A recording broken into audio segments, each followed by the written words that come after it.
I got some messages. I'll just read you two of them concerning the Star of David. So that's going to be the subject matter tonight. I've referenced Isaiah 11:10. I didn't get into it the last service that was conducted. I just mentioned it in passing.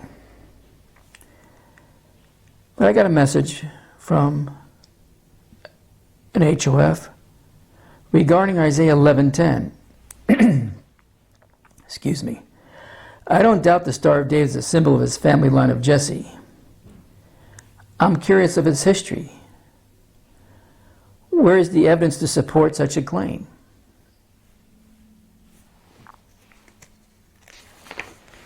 Okay.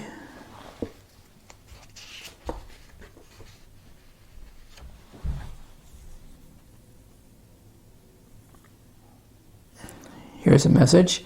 I rewatched again the last teaching. Whatever timeline you tend to do sounds interesting. I was aware of the Hamas charter. Who can forget? I did appreciate the clarification of Hosea 3, verses 4 through 5. Pray for my throat, I'm struggling for some reason. That it was the leadership of a man named after King David. I did note the promise of national restoration in Ezekiel 11. Yet I'm still wondering about the Star of David information, especially considering it seems the same verse is used in Romans 15:12. Is it?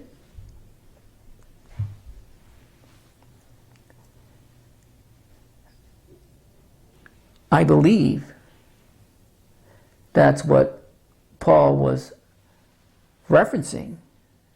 But did he use it the same way? That's a good question. Considering it's the same verse used in Romans 15:12, which I understand to be Jesus. It's Jesus.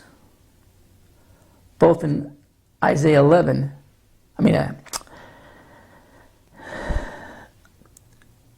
Isaiah 11 verse 10 and Romans 15:12.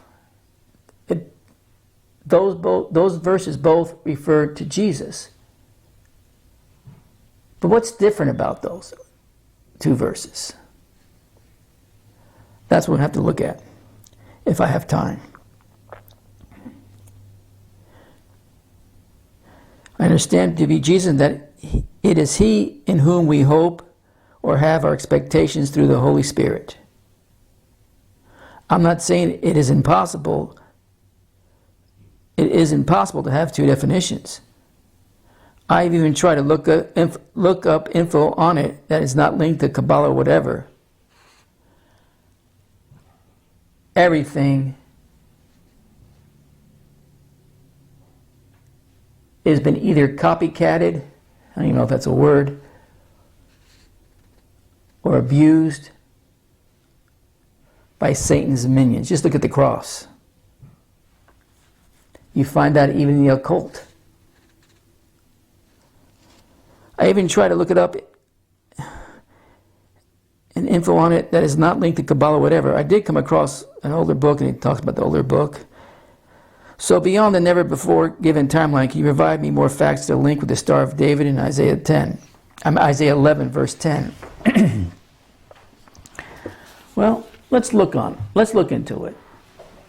Now, I used to often say, in the last days teaching especially, let's start with a clean slate. There's been a lot of things written about the Star of David. Very few pro things and a lot of negative things. Everything with its involvement with the Freemasons and its attachment to that, the cult, you name it. And like I just said, what's new? If it is something that God would use Satan would go immediately to work to try to distort it. As I mentioned, you look at the occult and what it's done to the cross. And if you have any interest in finding out all the ways the cross was symbolized throughout history, then I recommend you go get the volume 1 of The Mark of the Beast or listen to the videos, which goes in a lot of detail concerning the cross. You look at communion.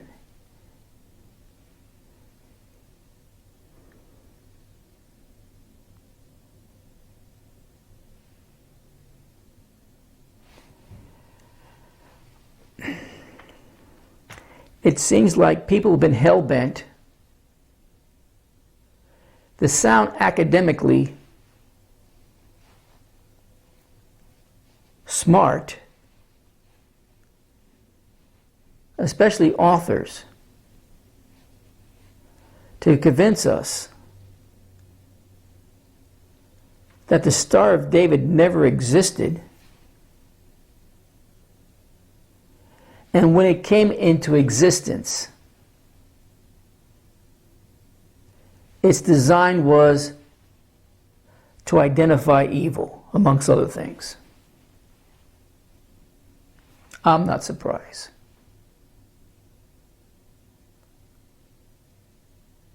Do I think the Star of David's a real thing? Yes, I do. How did I come to that conclusion? I put my biblical detective hat, and even though I necessarily don't wipe the slate clean because I have to go through everything that's possibly out there, whether listening to it or read it, concerning any subject matter, to get the 365-degree viewpoint on whatever I'm trying to research out. It doesn't happen overnight.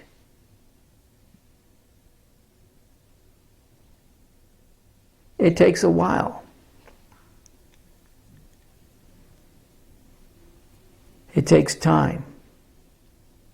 Sometimes weeks, most of the time months, and at times years, and sometimes decades. We've become a society that so want the instant answers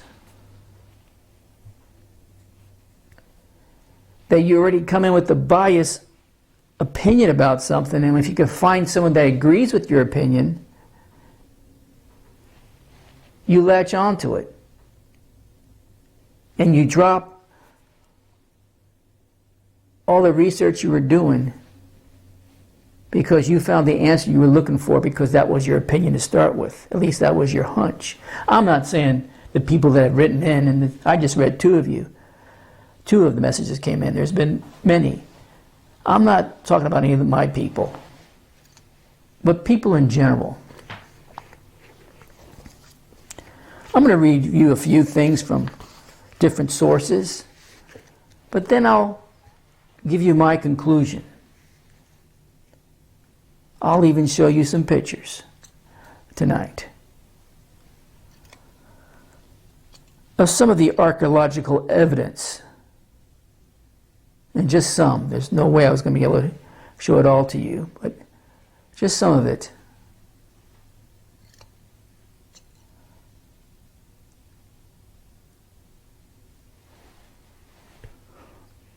On why I believe the Star of David is a real thing.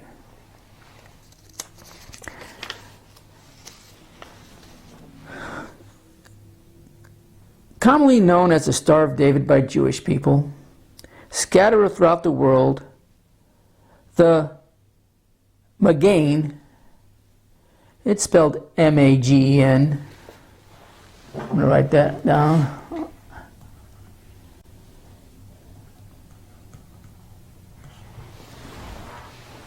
Pronounced Magen, David. We say David. If you're a Jew, that's how you would say it. Megan David, as is pronounced in Hebrew, literally means the shield of David, which I agree with. The shield of David. It is a beautiful symbol that is often used to identify them as distinct and unique people. Its design has been incorporated into countless items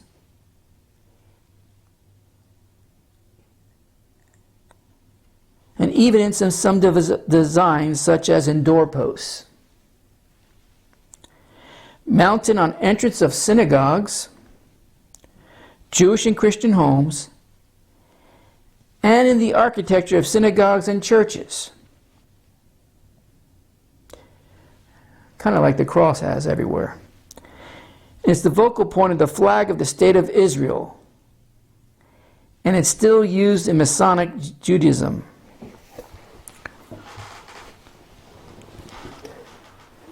Now, some believers come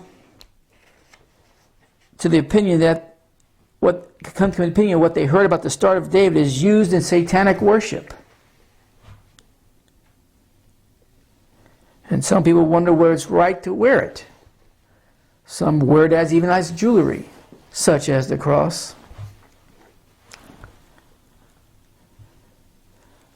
Before we answer this question, I'd say that it's wise to question the credentials of such individuals who make allegations against the Star of David. Do they really have the experience in the occult and satanic worship that they represent? Have we thoroughly checked them out before we accept what they say as gospel? Well, I'm not going to get into that because I can say yes and no in both cases. But that's not what the issue is. That's not what I'm going to try to prove out tonight. The star design, which has for thousands of years been used in many different civilizations, just as the cross. It has a fascinating history. The oldest existing artifact is a 7th century BCE seal found in Sidon,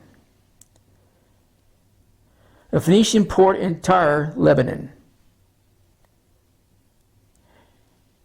Traditional Jewish writers use BCE before the Common Era in dating rather than BC before Christ. Well, yes, it's true. It is a 7th century artifact, a seal that was found in Tyre. But I'm telling you right now, I don't believe it to be the oldest, even though that's old. That's just a few hundred years after David's death. So no doubt about it, it's old. In 1 Chronicles 22:4 and 1 Kings 9:11, Hiram, the king of Tyre, loved King David and furnished both David and his son Solomon with cedar trees and gold from Lebanon to be used in the building of Solomon's temple. David and Solomon hired Sidonian carpenters to cut wood for the temple 1,000 years BCE. Whether a Hebrew or a skillful non-Jew, perhaps one of Hiram's skilled craftsmen and carpenters whom God used to help build his temple, designed the Star of David, is a matter of pure speculation. Is it possible the Sidonian carpenters brought the star design back with them to Sidon from Israel? It must have been used hundreds of years before by Israel, since it's mentioned in the Talmud in Git, G-I-T, that is, 68-A-B, that the star design was engraved on the seal or signature ring of Solomon. Who was Solomon? He was David's son. To indicate his dominion over demons. According to tradition, the hexagram, a six-pointed star, was first used in the shield that David used in battle. Hence the literal Hebrew shield of David. Do I believe it came from Tyre? No, I don't. And I'll tell you the reasons why in a few moments.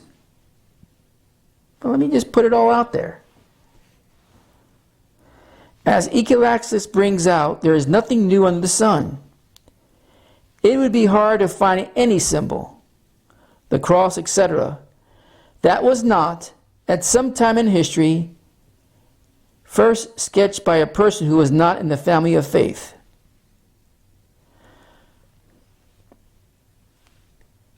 Well, first of all, I think the cross was a sign that was designed by God. And if you go to the Last Day series, The Mark of the Beast, Volume 1, you'll see its history. Some of you need to review it again.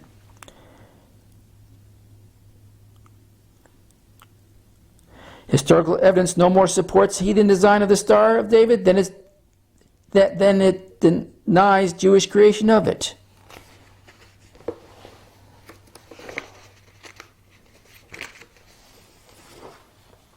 Whatever the origin of this symbol, it seems that there's a definite pattern to defame it. While it is true that the Star of David has been used in some occult worship, it is equally true that the cross, the church, the Bible, and many other things that the body of Messiah holds dear have also been included in cult worship. And that is true. Even centuries before the adoption of the Star of David as a symbol of the Jewish people and their nation. Have the cross, the church, the Bible, the altar, and the sacraments, the names of God, the gifts of Ruach HaKadosh, Hebrew for Holy Spirit, and biblical symbols all lost their meaning and value because Satan has tried to counterfeit and defame them?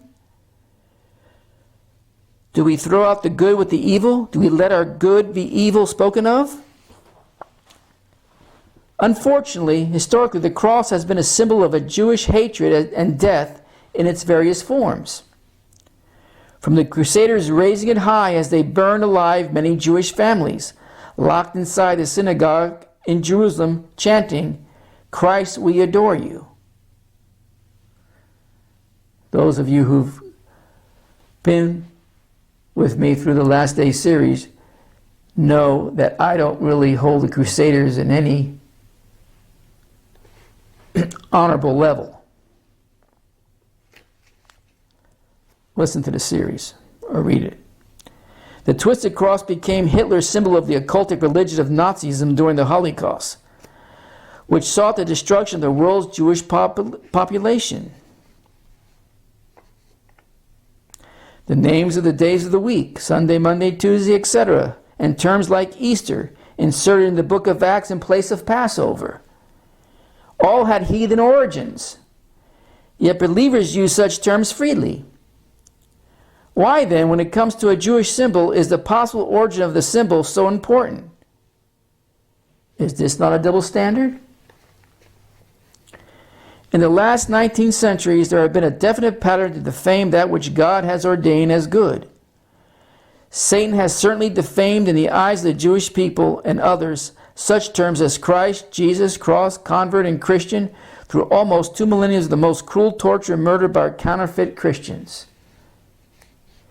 Even today, the term born again has become popularized and adulterated, so why shouldn't the fallen angel Lucifer, who is Satan, try to defame the Star of David? The star has become the symbol of life for the state of Israel as the central design of her flag, and of the people whom Yeshua, Hebrew for Jesus, said, "Salvation is of the Jews," in John 4:22.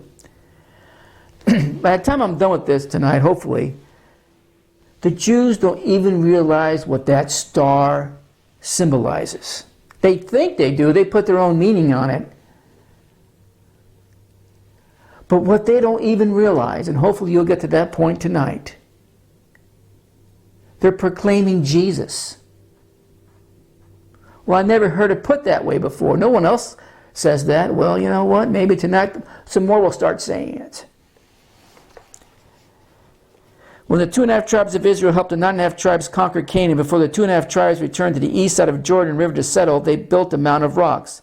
Now, I don't think this writer was actually including the tribe of Levi. That's why there's only 12. The 2.5 tribes armed for war against the 2.5 tribes because they thought the Mound of Rocks was for the purpose of idol worship. The 2.5 tribes explained to them that the purpose of the Mount of Rocks was so that the 9.5 tribes would not forget them when they settled on the other side of Jordan River, that they were still part and parcel of Israel. This explanation settled the threatened war. In other words, the difference was motivation. They weren't building the Mount of Rocks for idolatry. They were building it for identification. Their motive was to be one with their people. If our motive is to wear a religious symbol for occult use or to obtain merit with God, be it the Star of David or any other symbol, then such use is unacceptable to God. If your motive for wearing the Star of David is love and identification with the Jewish people and perhaps to stimulate the opportunity to share the Messiah with them, then this is well-pleasing in the sight of God. If Yeshua could be baptized by immersion by John the Baptist, Saul of Tarsus, the Apostle Paul could observe Passover and Pentecost, if Paul could circumcise Timothy to be more effective witness to his Jewish brethren, shave his own head and take a vow, how much more can you and I wear a symbol of love and identification that God may use to bring some Jewish friends and loved ones into a born-again relationship with himself? Now, I'm not saying you have to do any of those things. I'm just reading what this writer wrote. As Satan has systematically defamed the term Zionism, so much that some believers erroneously view it as a Jewish term to control the world. Even so has Lucifer systematically defamed the Star of David. As Zionism refers to reestablishment of the homeland for the Jewish people, the state of Israel, even so the Star of David has become the symbol of that national homeland and the focal point in her flag's center. We believe the prophet Isaiah prophesied of the flag in Isaiah 11, the Lord shall set his hand again the second time to recover the remnant of his people who are left. This is Isaiah 11, verse 12. He shall set up an ensign flag for the nations, the Goim in Hebrew, and shall gather the outcasts of Israel from the four corners of the earth. Truly the Goim, meaning Gentile, non-Jewish nations of the earth, recognize what people this flag represents. An attack on Zionism and the Star of David is an attack on the state of Israel and the Jewish people. Such an attack is anti-biblical, anti-God, anti-Semitic. 4,000 years ago, God promised to the first Hebrew, Abraham, I will bless them that bless thee and curse them that curse thee, in Genesis 12, verse 3. God stated in Zechariah 1:14 that he is jealous for Jerusalem and for Zion with a great jealousy. This was written before the inception of the church as we know it in the book of Acts. Let me skip along here. Could it be that the real reasons that certain individuals are attacking the star is that they are not as concerned about an alleged cult association as they are about blinding Gentiles to believe the lie that only Jews should wear it? Could the real reason why Satan is so aggressively attacking the Star of David be that God is using it through thousands of born-again believers wearing it? Is the devil happy about thousands of Jews being witnessed to and being saved because believers are wearing it? Is he going to sit idly by? How will he fight this life and love symbol and try to defame it?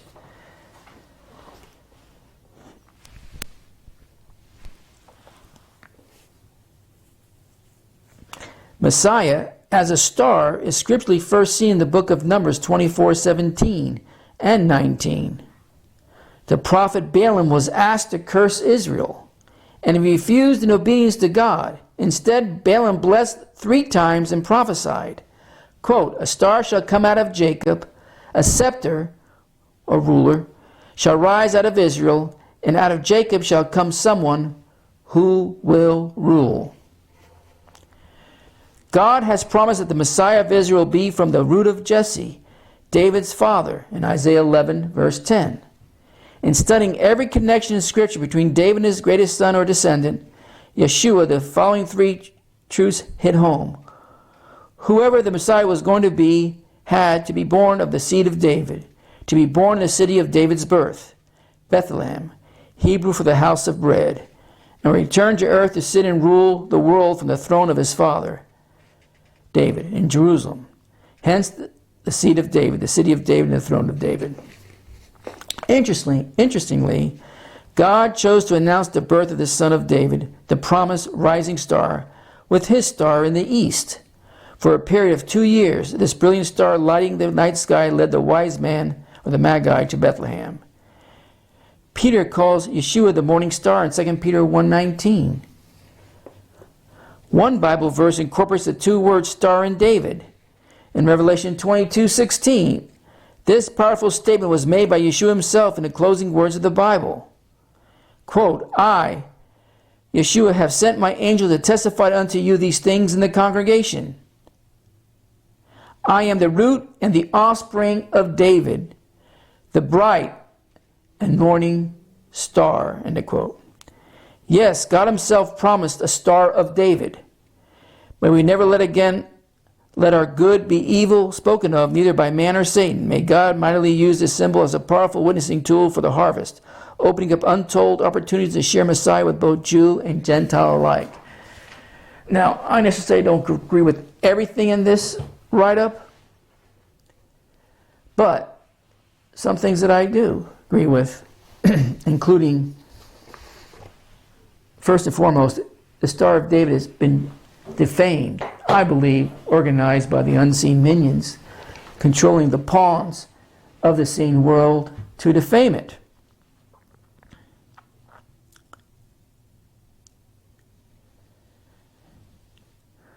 So what about this Magen David, the shield of David? What is its origins? What is its origins?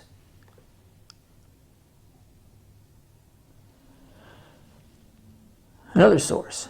The origin of the Star of David is found in Hebrew scriptures, 1 and 2 Samuel 22:31. Let's write that down.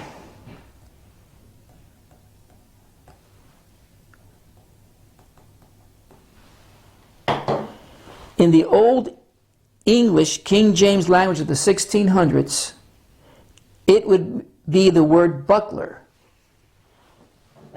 Let's write that down.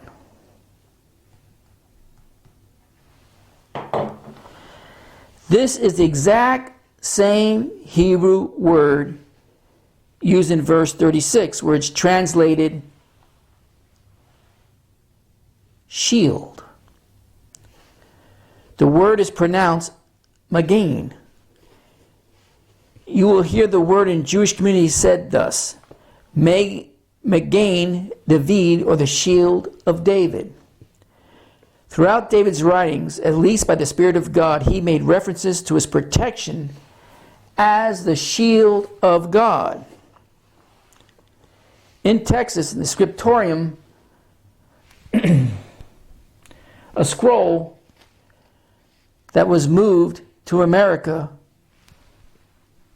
that now resides in the scriptorium in Houston, Texas.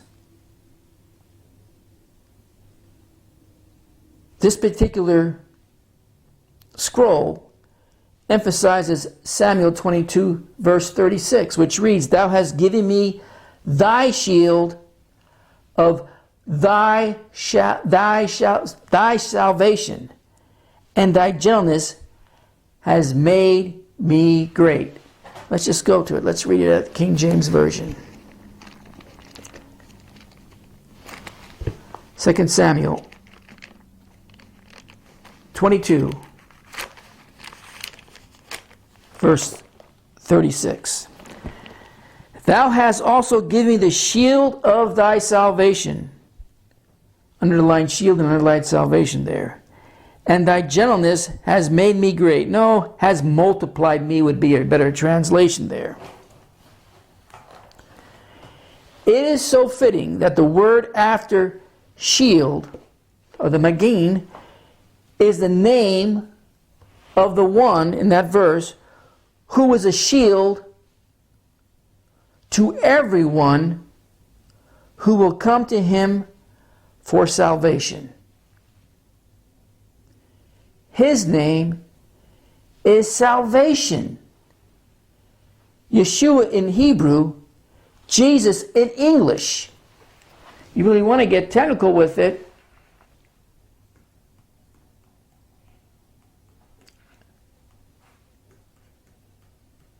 In English letters, Yeshe. What does that mean? It means salvation, deliverance,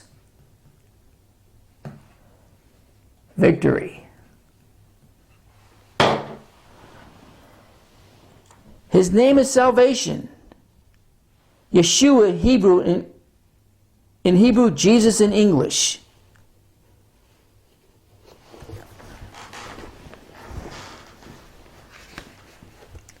Of course, 2,000 years ago, most of the Jews didn't recognize that. They didn't acknowledge that Jesus was their salvation. They didn't acknowledge that Jesus was their deliverance and eventual victory over death and the grave, and then eventually over all their enemies. And that's still yet to come when he returns again. But let's look at something else. Put up that first picture.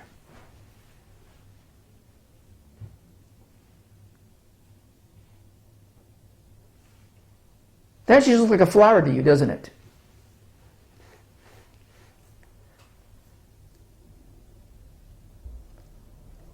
That flower has 6 petals in it. 1, 2, 3, 4, 5, 6.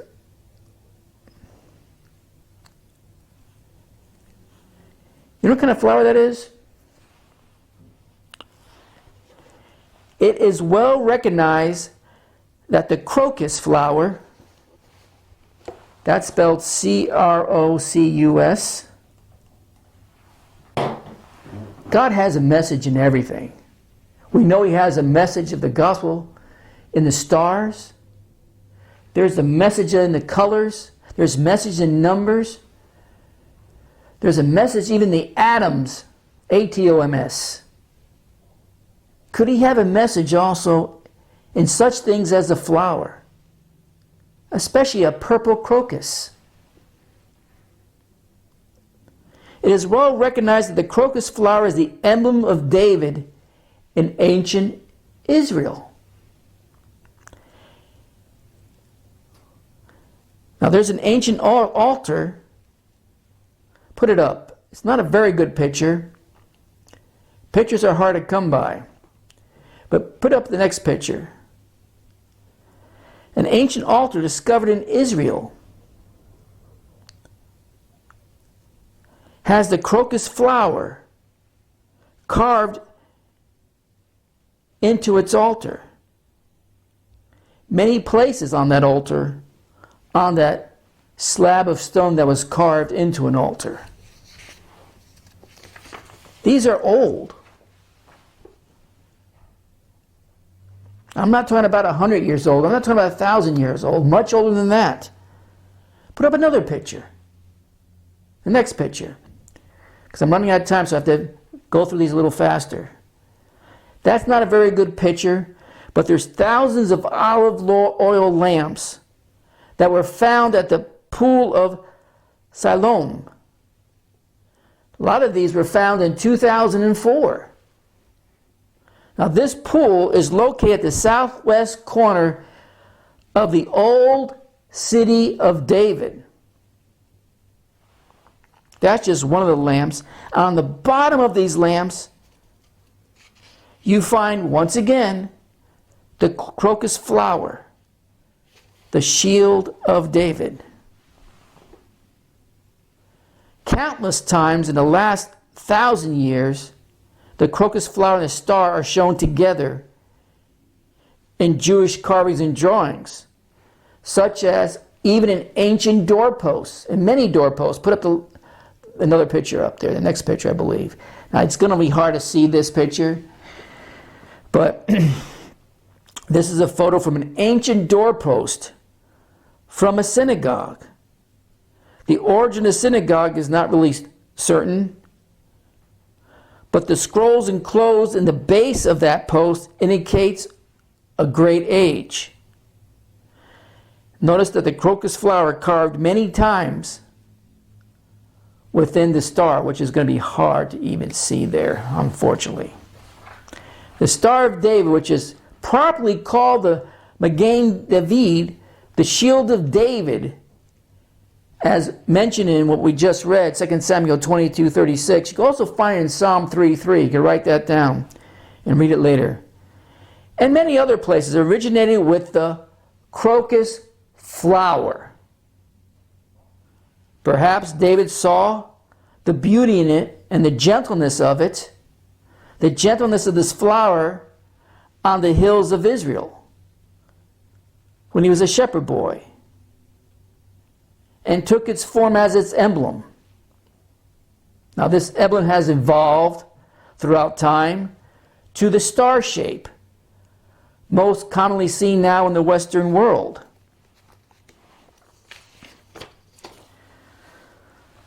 But this crocus flower would thrive in areas that was dry. It could thrive even in severe climates. Mindful of the crocus, the prophet Isaiah, when looking forward to the advent of the Messiah, penned some verses in anticipation of peace that the Christ would bring to the world. For example, in Isaiah 35, verse 1, you could come back to me now. Put it on the flower. Just put it back on the picture of the flower. It reads, "The wilderness and the dry land shall be glad. The desert shall rejoice and blossom like the crocus. It shall blossom abundantly and rejoice with joy and singing." Most who read these verses recognize the symbolic meaning of this passage. When Messiah comes, the world, which is often dry and full of death, will become a place of abundant life. But this is only a shallow interpretation of this passage. What makes the Old Testament prophets unique among all the seers of old is the detailed nature of their prophecies. Isaiah didn't just say flowers would bloom. He mentioned the crocus by name. Nor did he just say the world would be a better place when the Messiah came. In this prophecy, he foretold specific ways in which the Messiah would bring peace to the world. And he doesn't leave his readers wondering who the Messiah would be. He tells us exactly who he is by telling his readers exactly what the Messiah would do some 700 years before his birth. It is worth noting that when Isaiah looked for some natural phenomenon that his readers would have already been familiar with, which would help them understand the impact the advent of the Messiah would have, that he pointed them to the crocus. The crocus isn't generally a large flower, nor does it live an exceptionally long life. By the way, it has a lifespan of about 5 years, the number of grace. What makes the crocus unique among Florida is when and where it blooms.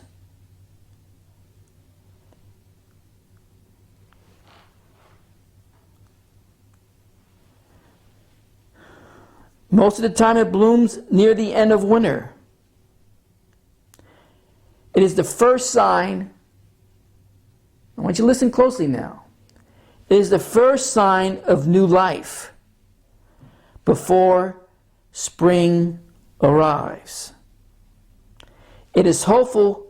It's a hopeful sign of life when most of the world is still frozen and gray. In Israel, crocus blooms in every region. It flourishes in rocky and dry places. They are small, colorful splashes of life in places where life seems most unlikely. The ancient reader would have immediately been reminded of the bright, lively purple. By the way, purple, the color purple means royalty, kingship. And and yellow blooms of crocus when Isaiah mentioned them. They would have naturally known the hope that is birthed at the sight of such blooms. None of Isaiah's original readers would have lived to see the birth of Messiah. But the faithful reader longed with hope for the day that he would come forth, a splash of life in a dying world. Isaiah was given the great foresight to tell his audience the Messiah is coming, I believe, both times, first and second coming, and also showed how the Messiah would begin to restore life and hope to people plagued by death and despair. Isaiah 35, verse 4 through 6. Say to those who have an anxious heart, be strong, fear not. Behold, your God will come with vengeance, with the recompense of God. He will come and save you. Then the eyes of the blind shall be opened, and the ears of the deaf unstopped. Then shall the lame man leap like a deer, and the tongue of the mute sing for joy. For waters break forth in the wilderness, and streams in the desert. That's in Isaiah 35, verse 4 through 6. And I was reading a different version than King James Version. Here as Isaiah moves from general prophecies of reinsurance and hopes to a list of 4 miracles that verify who the Messiah is. When the John the Baptist's disciples asked Jesus if he was the Messiah who was to come, or if they should look for another, Jesus performed 3 of these miracles in their presence. He gave sight to the blind, the lame walked, and the deaf heard, in Matthew 11, verses 2 through 5. He didn't need to tell them that he was the Messiah. Instead, he did what Isaiah said the Messiah would do. The prophetic words spoken about him hundreds of years before his birth verified that he was the Messiah. For those of us who live in a time between the times of the Messiah's first coming in grace and the second coming in glory, Isaiah's words are powerful now as they were for his first hearers. Now, we celebrate the Messiah's birth and all that he managed to accomplish by preaching, teaching, and healing during his earthly life. Considering his eternal significance, like the crocus, midwinter bloom in a desert wasteland, Jesus' earthly ministry demonstrated that God's return to his creation brings about life and healing for those he touches. We are keenly aware that the Christ baby was born and destined to die. Through his death and resurrection, he brought about peace with God through the forgiveness of his sins. This peace is not limited to those whom he touched during his earthly life. It is given freely to all humanity. The faithful live confident of the peace of God, knowing that just as the Messiah met the physical needs of those around him, he has also met our greatest spiritual need. The prophet foretold it. Jesus did it. We believe it. True faith and a deeper knowledge of this passage doesn't give us some cheap, nebulous, feel-good sort of hope, but a real, deep, and meaningful hope based on Christ. He will come and finish what he's begun. When he does, then we fully understand how true the prophet word is. Amen. Come, Lord Jesus. Now, go to Isaiah 11. Do I believe the crocus flower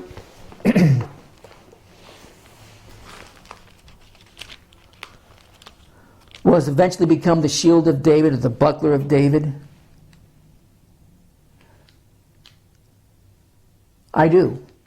As we read in 2 Samuel 22, verse 36, thou hast also given me the shield,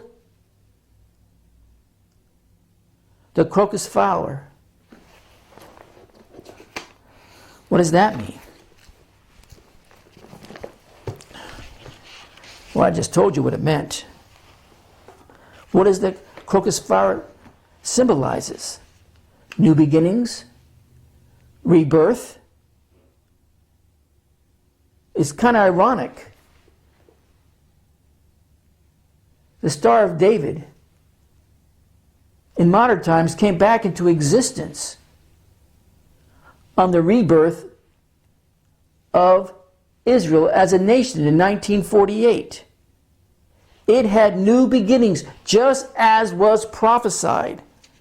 Blooming flowers in the spring, fall, even in wintertime, but mostly in the spring. When was Israel rebirth and new beginning?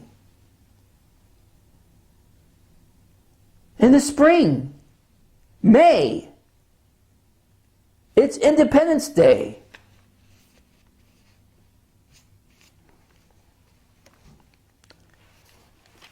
Jews don't even realize the star's beginnings and what it meant. It meant shield and salvation. Using their own Hebrew language, the Yeshua. The Yeshua that's already come. That's going to be coming again. What they're proclaiming, what they realize or not, silly Jews, they're proclaiming that Jesus is returning. And He will provide salvation, because they'll be in a desperate state towards the end of that Gog and Magog war.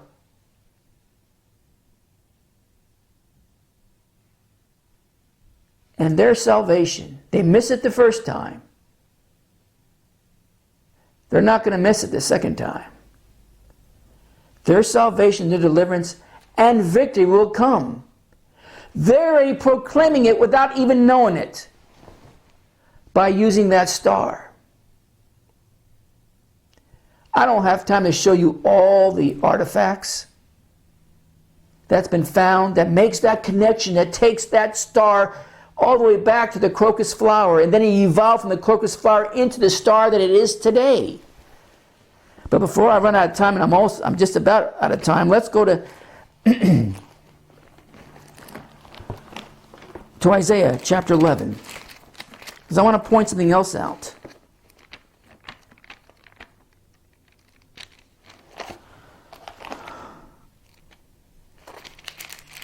That I mentioned earlier when I read a message to you. And in that day, Isaiah 11 verse 10, and in that day there shall be a root of Jesse, which shall stand for an ensign of the people. To it shall the Gentiles seek, and the rest be glorious. Now, we go to Romans 15. You don't have to go there, but you go to Romans 15. It says, and Paul uses it, but it's changed somewhat. He uses Isaiah 11:10. And again Isaiah said, there shall be a root of Jesse, and he that shall rise to reign over the Gentiles, in him shall the Gentiles trust.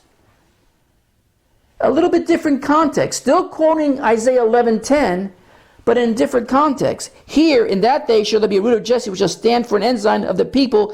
To it shall the Gentiles seek, and his rest shall be glorious. This is referring to Jesus.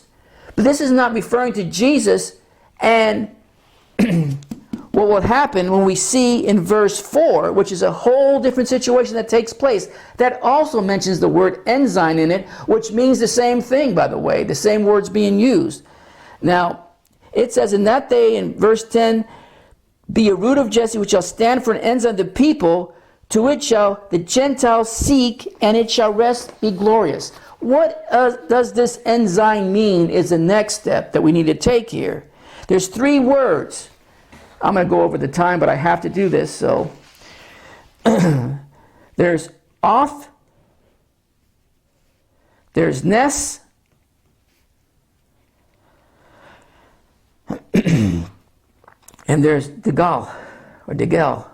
That's an E. I'm running out of space here. I don't know if you can see that. D-E-G-E-L. I'll first read off. It was a military standard, especially a standard that a single tribe of the tribes of Israel would use. Each separate tribe had its own sign or ensign. That's not the word that's used in Hebrews 11:10. Then there's the word down here, digel. It also is a standard given to each of the 4 divisions of the host of the Israelites. You first see that in Exodus, then in Numbers. It's rendered banner. This is not the word that's used in Isaiah 11:10. It is off that's used. It is also a standard. No, excuse me, it's not off. Excuse me, it's nes. Off and digel is the first 2 we looked at. That's not the word that was used Isaiah 11:10. It is Nes. Nes. It's a signal as a column or a pole. You got that?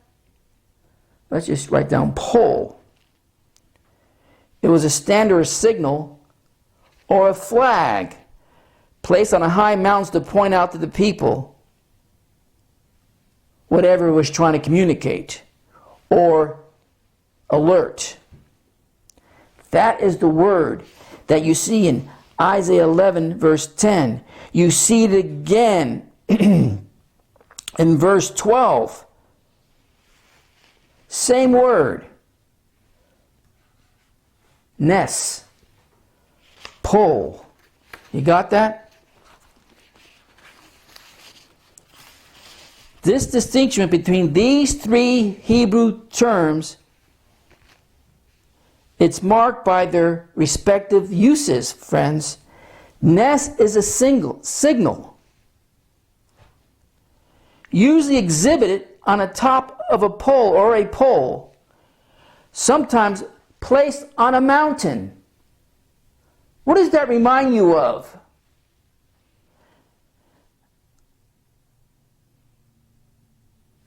It was a figure or device elevated on a pole.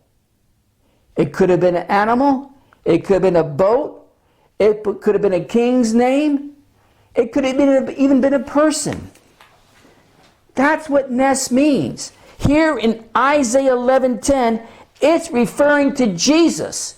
Isaiah saw his first coming and what would happen. Christ was raised on that cross or pole.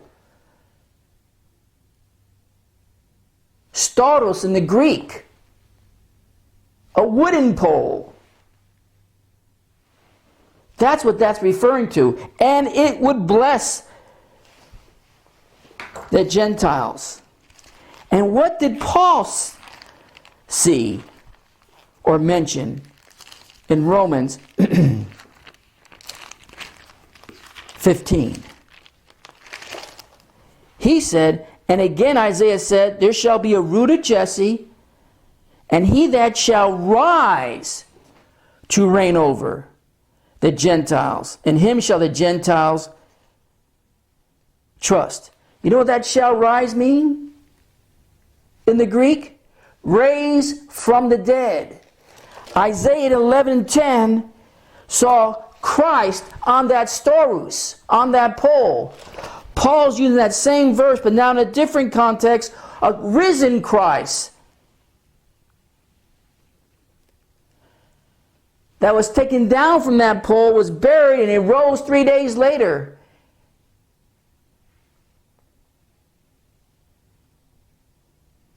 So make sure you keep things in context by understanding some of the language here. And it goes on to say in Isaiah 11, and it shall come to pass in that day shall the Lord set his hand again the second time.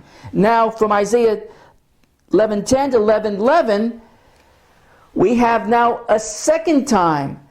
In Isaiah's case, 2,700 years in advance of what he saw. And it shall come to pass in the day the Lord shall set his hand again the second time to recover the remnants of his people, which shall be left from Assyria, and from Egypt, from Patros, from Cush, and from Elam, and from Shinar, and from Hamath, and from the islands of the sea. They're coming from everywhere. That's what happened in 1948. And he shall set up an ensign, another pole, or in this case, flag for the nations, and it shall assemble the outcast of Israel, and gather together the dispersed of Judah from the four corners of the earth, which he has done. The envy also of Ephraim shall depart. Who was the first nation that took the steps for Israel to become a nation? United States of America. How many times I've said United States of America is Ephraim.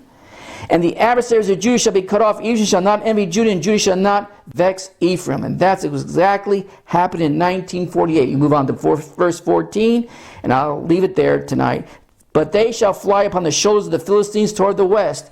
They shall spoil them of the east together, and they shall lay their hand upon Edom and Moab, and the children of Ammon shall obey them. I got news for you, Palestinians. The Roman name given to you, by the way, just to piss off the Jews.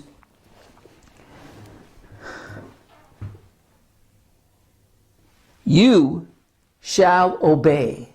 That means you're going to be controlled, whether you like it or not. I don't know if this is the time. We'll see how this plays out. But Edom and Moab, and also Gaza could go, I wish I had the time, I could go to a lot of other passages that points the same thing, that Gaza will be controlled by Israel. Whether you like it or not. I'm sorry, protesters. You have no clue about the history of all this area, and you sure don't have any understanding of the Scriptures.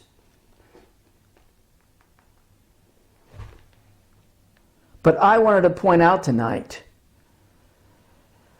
even though I had to give you summaries of all this and not go into greater detail, because I really don't want to get into greater detail now because I want to move on into things that I want to do. But that crocus flower is a symbolism of a rebirth, which we had in 1948. It's a symbolism of a new beginning, which we have in 1948. But more importantly, it's a symbolism of salvation. Salvation that's brought only by Jesus Christ or Yeshua or whatever name you want to call Jesus, in whatever language you profess his name. It is referring to Jesus Christ. David foresaw that. That's why when you go back at least to Solomon's time, I believe even further, there's evidence that this crocus flower symbolized what I just said. And as you see it evolved into a crocus flower, into what now we see as the shield of David. Why would not Satan throw everything at it, the Star of David, discredit it? Because he knows what it means. And it all comes back to our Savior, Jesus Christ. He can fame it all he wants. Like I said, even the silly Jews don't even know what its true meaning means. I guarantee you could walk up to any Jew, you can't even give them any of the history I've given you tonight, or any of the information I've given you tonight. You can't even walk up to a Christian pastor and have him explain it to you. That's how unfortunate it is. In the times we live in, that we cannot even understand the symbolism. And I'm sorry, God has used symbolism to make his point many times through the Scriptures. As I said earlier, he has used the stars to send his message. He has used colors. He has used numbers. He has used things that he's created as a simple flower, a crocus flower. It's become my new favorite flower. In fact, a lot of times when you see rose in the Old Testament, it's a bad translation. It should have been crocus. Some of you need to start growing it. Just to remind you, when you go out to your garden even, Christ is my shield and salvation. Now, I am way over my time, but hopefully this has given you more insight, more history. And if I have time in the future, I'll come back and fill in more gaps, if necessary. But for now, that's a summary of why I believe the Star of David is a real thing. And it's proclaiming Jesus, not some satanic cult message, not some organization or evil organization's message. That's what they want you to believe. Even the Jews want you to believe something different than what it means. They will understand one day. God's had a hold of history, including the things that are used to bring glory to his Son. everything that points to Jesus and why he is the King of Kings. He is the color of that crocus flower. Royalty. You got it? Now I want to hear from you. Play a song.